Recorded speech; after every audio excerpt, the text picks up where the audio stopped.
everyone.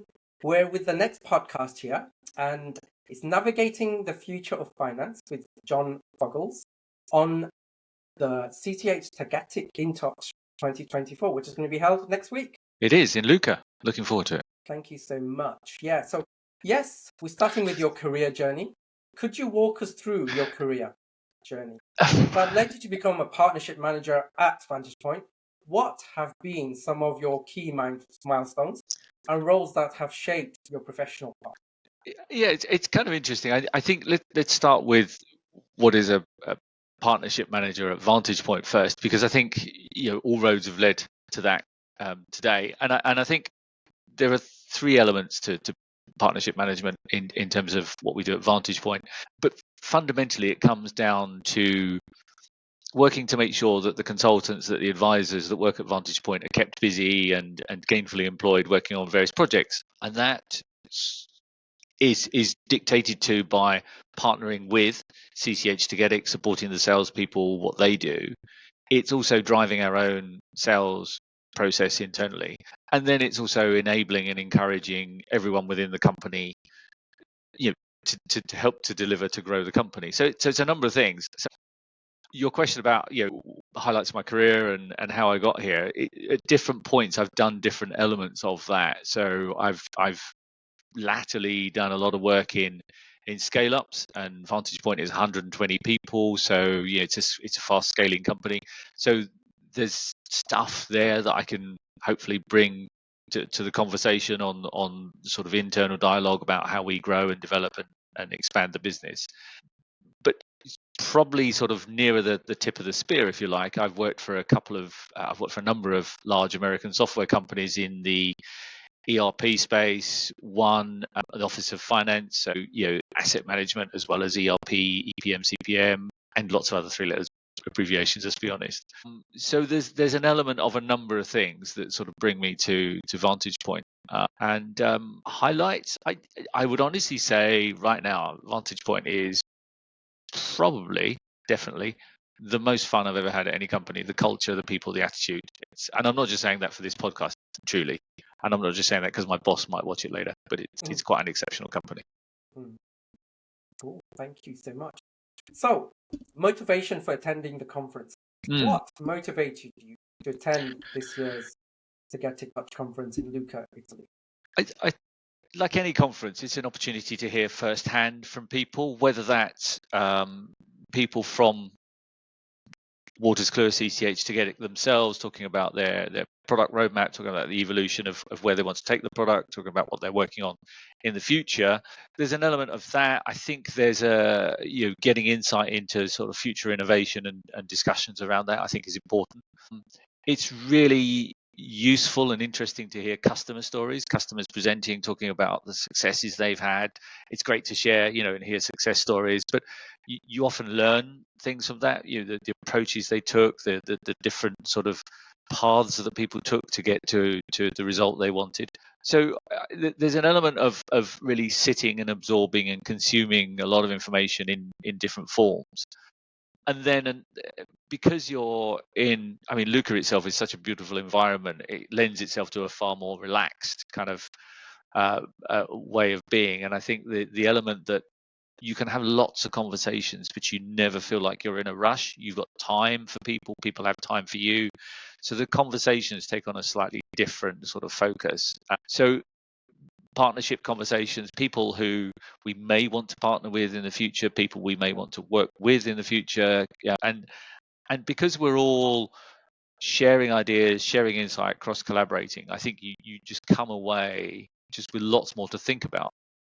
So you answer lots of questions and you end up asking yourself lots more questions. So I think for me that's the key thing. You come away with a lot more desire to find out even more. So expectations from the conference. With the conference theme, Power Up with AI, what are your expectations regarding the sessions on AI and digital transformation in finance? So I find this a little conflicting, and by that I mean AI. We talk about AI, right, as if it's something new, if it's something fantastic, and I get a lot of people have concerns, a lot of people are excited about it. But let's be honest, I looked this up just before we spoke. Large language models was a phrase that was invented in the 1950s. It's not new.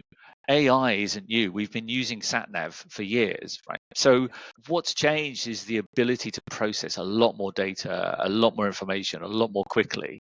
And that has, if you like, it hasn't brought about AI, it's just accelerated AI. We hear about some of these big AI firms. When you look at them, some of them have been around for 10, 15 years. So the theme, yes, is about AI. So for me, I'd like to really understand, what does that mean in practical terms for the CCH Tagetik product? What does it mean for customers that using, if you like, smart technology to drive better analytics and insight?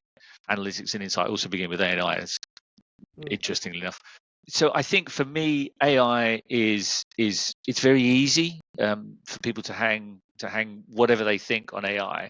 I think for me, it's about understanding what it delivers. Move away from the label and understand that. So what I'm looking, I guess, to get out of the conference as far as AI is concerned is really to understand that level of detail. What is it going to do for my customers? What is it going to do for potential customers in the future?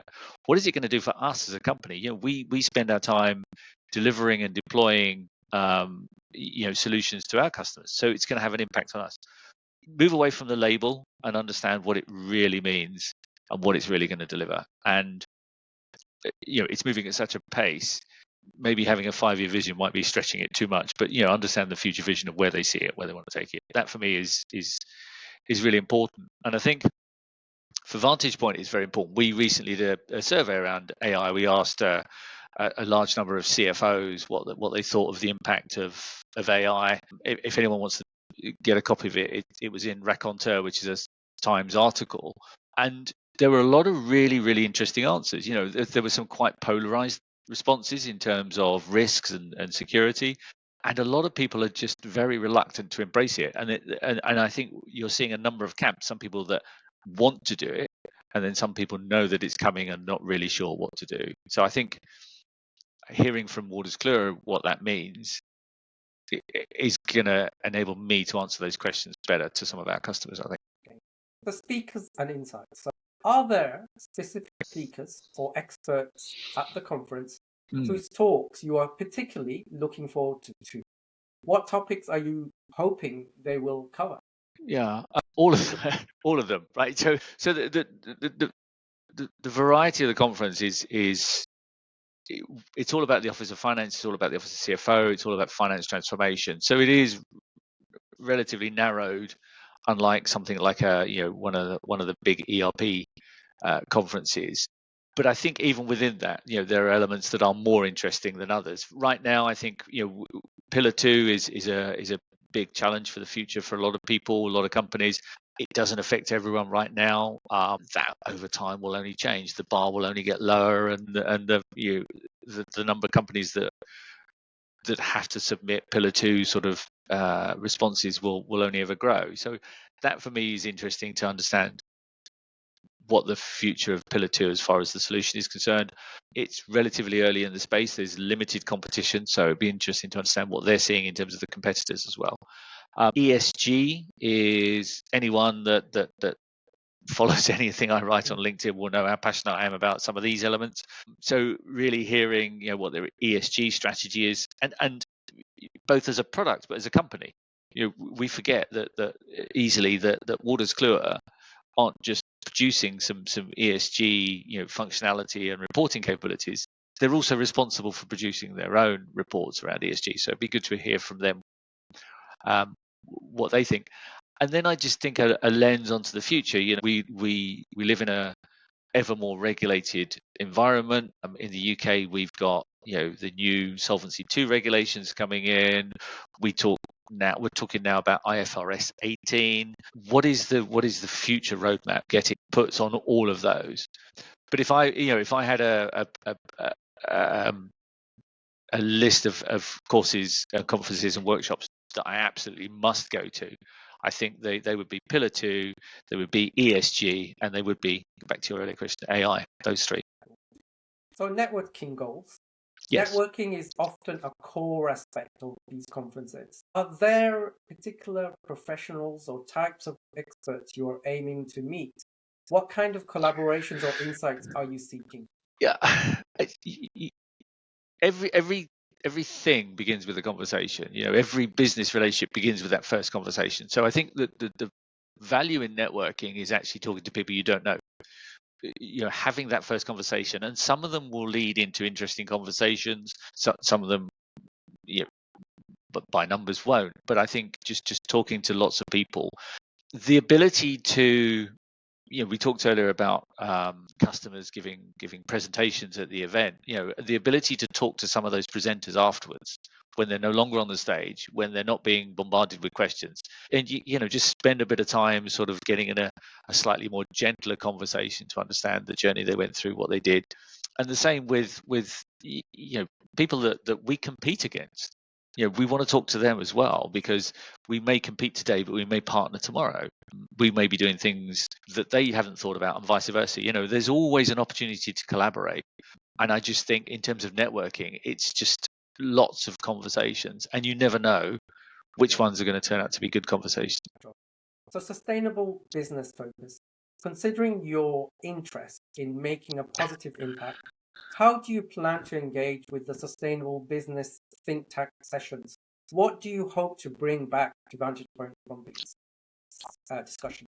Yeah. So one of the things I said earlier was the ability to answer questions that our customers have. The ability that when the customers are asking us about ESG strategy and reporting and what is our capability, to be sort of armed, better, able to answer those questions. I think potentially even challenges us as a company at Vantage Point. What is our ESG strategy? We have one, and we're very passionate about these things. And we can always do better, do more, and we can always learn from everyone else. So I think it's that ability to learn. I think if I come back, more inquisitive around some of these things, then it's probably a positive thing. Preparation for regulatory changes. The conference will cover crucial regulatory updates like ESG or CSRD and BEPS Pillar 2. How are you preparing to engage with these topics at the conference? So Vantage Point is a finance transformation company, and within that we have a number of elements, and we have a technology practice which does system selection, technology deployment, and then continues to maintain and support customers in the long term. But we also have an advisory practice. Now, the advisory practice is helping guide customers through that journey. You talked about CSRD. We seem to be awash with acronyms at the moment in the world of ESG. So I spend some of my time with some of my advisory colleagues, listening to them talk to potential customers of the future or existing customers around our advisory offering around ESG in particular. And there's a lot to it, right? There's an awful lot to learn, and it's not static, it's forever moving. So in terms of prep, yes, I've spent some time with some of my advisory colleagues picking their brains on what they know, what they understand. The great danger is I suspect that when I come back from this, they'll want to then ask me what I've learned. So maybe I've created a rod for my own back. But I think in terms of, I would say to anyone going to this conference, you should go to the ESG webinars. You should go to the environment and sustainability elements, because you have to know this stuff. But I would hope that you want to know this stuff. So most anticipated sessions. Beyond AI and sustainability, are there other sessions or panels that you are particularly eager to attend, and why? Customer panels, I think, are the ones that I find interesting. So we're very fortunate that one of our customers, a company called Accelerant, is actually participating in two separate seminars. I think they're on a panel, and I think they're presenting. I do like customer stories, because you can follow them through the journey. We can talk about finance transformation as abstract. We can talk about technology as a physical thing. But at the end of the day, businesses are people entities, right? They have people in them that make things happen. So hearing from the people, the journeys they went through, the troubles they had, the pains they had, and the successes they achieved, or not, because not everything is always 100% success. There are, failings along the way. So for me, learning and listening to customers is probably the most entertaining part of all of the presentations that I go to. So implementation of learned strategies. After the conference, how do you plan to apply the insights and knowledge gained to your role at Vantage Point? Well, being a salesperson, the first thing I shall do is I shall come back and go through everyone I've ever spoken to at the conference, everyone I've ever emailed, every follow-up I need to do, and I shall structure a plan on every follow-up. That's the salesman in me, and that's important. Then I think often, human habit, we come back from a conference and we're so straight back into work that you need that kind of time to digest and consider. So I'm a habitual note taker. I take a notebook with me everywhere I go, and I write lots of notes. So I shall sit there in good old fashioned sort of style, go through my notebook and underline stuff and highlight stuff and work out what I need to do. And also, maybe a week afterwards on the CCH Tagetik community hub, a lot of the presentations will be uploaded on there. So I'll go back through some of those because it will remind me of things I've missed or things I didn't quite understand and spark a bit more interest to go and understand more. So I think, it's not the time you spend at a conference that's productive. It's the time that you spend after the conference that delivers, a proper outcome. And I so for me, spending probably a day digesting and going through and analysing and working out what my plan for each conversation, each presentation, each that I've had. For personal growth and development, how do you see this conference influencing your personal development and future career trajectory? Gosh, we should learn something every day. Every day is an opportunity to learn. Every day is an opportunity to grow. Every day is an opportunity to develop. And I think sometimes it's easy to sit in a technology presentation and learn something about technology. It's easy to sit in a customer presentation and learn something about a customer. But very often you learn most from your colleagues. Anyone going on any conference, you're too busy looking at everyone else. Look closer to home, right? So what am I hoping to achieve? I work with some amazing people, and if I can learn something from some of them, fantastic, and as well as presentations from customers from Tagetik. So yeah, a conference in terms of a learning opportunity is no different to any other day. There's probably just a lot more of it. Thank you so much, John. It was a pleasure to interview you and looking forward to seeing you in person next week. Indeed, I'll see you in Lucca. Thank you. Thank you so much.